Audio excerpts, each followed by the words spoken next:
Let's talk about the coronation and in particular about the extraordinary security being needed for the coronation. 11,500 police are going to be on guard. Big concerns about protests, of course, but of course in a democracy, peaceful protest is still, last time I looked, only just still legal. But of course, many people wanted to pay their respects to the new king, as he still is, on the day of the coronation. Let's talk to Dr Luke Blaxhill. He's a historian of the British monarchy and the Constitution. Good morning to you. Good morning, Julia. Thank you very much indeed for joining us. Very much appreciate that. I just want to go on the security issue first. Obviously, some concerns after a man was arrested for throwing what appeared to be shotgun pellets over the gates of Buckingham Palace. But we're told there's been a real look at security as a result of that. I would imagine this is exactly the sort of thing they have prepared for not just, days, weeks, but months or even years. Yes, I mean, security in royal occasions like this is of paramount importance, and the services that are involved in making these preparations will have war-gamed all sorts of different scenarios, many of them much, much worse and much, much more grandiose than the one that we've heard about here. So I wouldn't be too concerned. No, indeed. I mean, that will certainly be the hope that it does go off without a hitch, because these are very big moments, not just in our constitutional, in our history and the pageantry and the pomp and all of that. They're actually, it's very important for, I suppose, what we project around the world.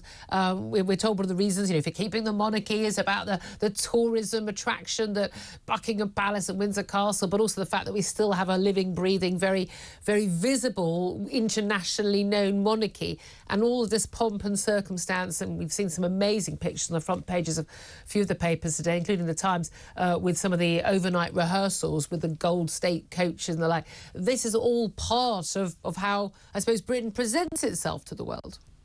Absolutely. These ceremonies are tremendously important. They're tremendous for the projection of Britain's international image. We're almost one of the only remaining monarchies that does coronations at all. And of course, everyone else is on a bike, aren't they? I think if you're going to have a monarchy, I'm not sure they should be going around on bikes.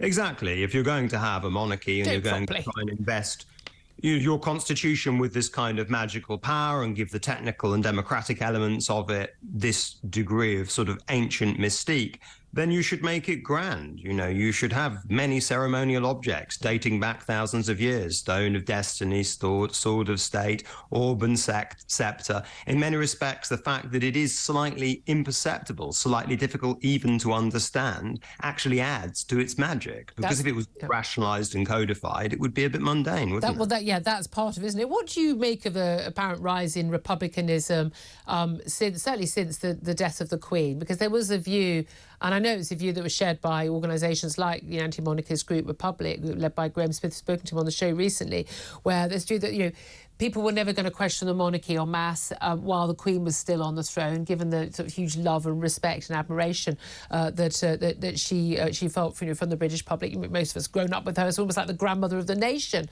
I think, even for my generation. But actually, with the King coming to the throne, who's got a kind of political past, he's stepped on a lot of political toes over the years. He's involved in lots of causes which are now becoming more political causes, like the Green Movement and the like, that actually he's not going to be held with the same respect and love and admiration that the Queen had. Do you think that is going to inevitably grow over the years of his time on the throne, or do you think that he can turn that around? We must remember that Britain has always had a very strong tradition of republicanism and royal scepticism. There's always been a reasonably large minority in Britain, going right back, indeed, even to the 18th, 19th centuries, who were opposed to having a monarchy and who wanted to have an elected head of state. That proportion has also been disproportionately skewed amongst younger people. So while it's true that we have seen a rise of Republican sentiment since the death of the Queen, I don't think it's anything to get too concerned about. I mean, certainly the Republic pressure group at the moment, led by Graham Smith, as you mentioned, having spent perhaps the best part of 30 years waiting for an old woman to die, now has an opportunity to be able to make its arguments. and it's gaining some traction, but I don't think that much. No, it is fascinating how much it doesn't. I'm amazed actually on the left and the right how much there is support for monarchy, but so much of that again is the Queen having performed those duties so well, and you know, we don't know what she thought about anything. We might have had to see a few front pages, you know, what she did or didn't say about Brexit to Nick Clegg once, but we don't know for sure anything, and that's an extraordinary thing, especially in the days of 24/7 television and social media as well. Can I ask you about Camilla's role? I mean, we have that formal statement from the Queen that she was her dearest wish that Camilla would be known as Queen Consort, not Princess Consort, when she acceded to the throne. But it's been made very clear, the coronation invitations make it clear, it is the King and Queen, not the Queen Consort. I have to say, it seemed to be very clear. If you're a woman and you're married to the King, you're the Queen. That's the end of the matter, and I'm fascinated by how many staunch royalists still have an issue with Camilla. I've been to various events where she's been there. I mean, she seems like rather a good egg. I think she's kind of, she's sort of Prince Philip without some of the rather perhaps not very nice things that he said over the years, the inappropriate things. But there are still many people who, staunch Diana fans in particular, who still do not accept her as their Queen. Yes, there are absolutely. And there are a number of arguments that they have. I mean, the Queen Consort title, I mean, while we call her Queen Camilla, we have also called all other Queen Consorts Queen, just as a sort of a mark of respect. But even Elizabeth, the Queen Consort title...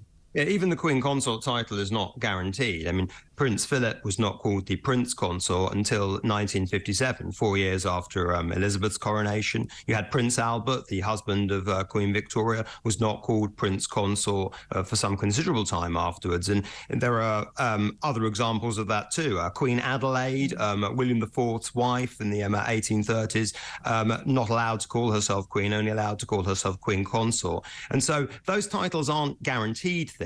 They are things that are usually bestowed upon the Queen by marriage, but aren't necessarily. And I think the argument of the ardent monarchists here is that a highly controversial honour has been given to Queen Camilla that they don't feel that she's really earned and hasn't automatically been guaranteed. I think she's put up with Charles all these years. I don't think, whatever one's views on him as a monarch, I don't think he's going to be an easy man to live with. I think we can safely say. My views, again, I'm not a monarchist, but I think people who are born into this role and don't have any choice about it, I'd like them to be happy. I think as a general rule, human beings have a right to happiness, and whether it's Harry going off with Meghan into the sunset or William and Kate, whoever it is, he was sort of put into a forced marriage that neither he nor Diana really wanted. They both made each other miserable. It was all miserable for everybody. I'm rather pleased that anybody has found happiness. I don't know why people are still so angry with her so many years on. I agree with you, Julia, about the point about not getting to choose our monarchs. At the end of the day, sometimes we are blessed with fantastic figures like the late Queen Elizabeth, or indeed her father, George VI.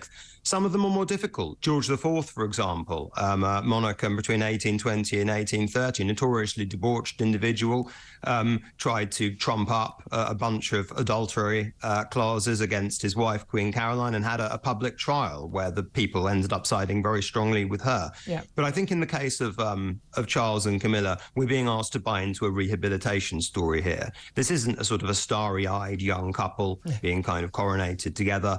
They're individuals who have had controversy. They've seen the world, they've made mistakes. We understand that. Serious people, but perhaps appropriate for more serious times. Yeah, indeed. Can I ask you finally, though, serious times in Jamaica? We know some polling has shown from Lord Ashcroft yesterday that I think is it 6 of the 14 nations which have the King as their head of state, including Canada, Australia, New Zealand, others, their public is turning against keeping him as head of state, having a head of state from on the other side of the planet and doesn't live in their country, not of their nationality. Perhaps people can understand that. Jamaica, it's understood, a senior government minister has spoken to the media over the last couple of days and said that actually they're looking at having a referendum as early as next year on whether they keep the King as that head of state. It could be that in the coming 5, 6, 10 years that actually the King's realm is going to get much smaller. That's quite possible, although the fact that Jamaica may have a referendum on it would be something that Barbados didn't have. Barbados simply became a republic without a referendum. And so it's absolutely true, of course, that whether it's through referenda or whether it is through the decision of key states people, that it's possible that some of the colonies or the former colonies, parts of the Commonwealth, will become independent in the years that follow. And that will depend upon the political regimes and complexities that you see in them. But, even if Charles ends up being the king of a smaller Commonwealth, it will still stretch a huge number of countries and will still include a very large number of people in the world. And it is, of course, the legacy to the old British Empire. Yeah. And we'll still have the Commonwealth. Which still we'll still have the Commonwealth. Yeah. And the British Empire story has been one, you could argue, of gracefully retreating, laying down its imperial seals and becoming a Commonwealth. Yes. And part of that is that some countries may in time become republic. Indeed. But we can still have great working relationships, and even if they do decide to sail away without us. And don't forget the self-flagellation of the British upper classes, because that's always fun to watch as well. Absolutely fascinating talking to you. I hope you'll come on the show again. Dr Luke Blaxhill, royal and constitutional historian. It's coming up to 8:32. This is Talk Breakfast.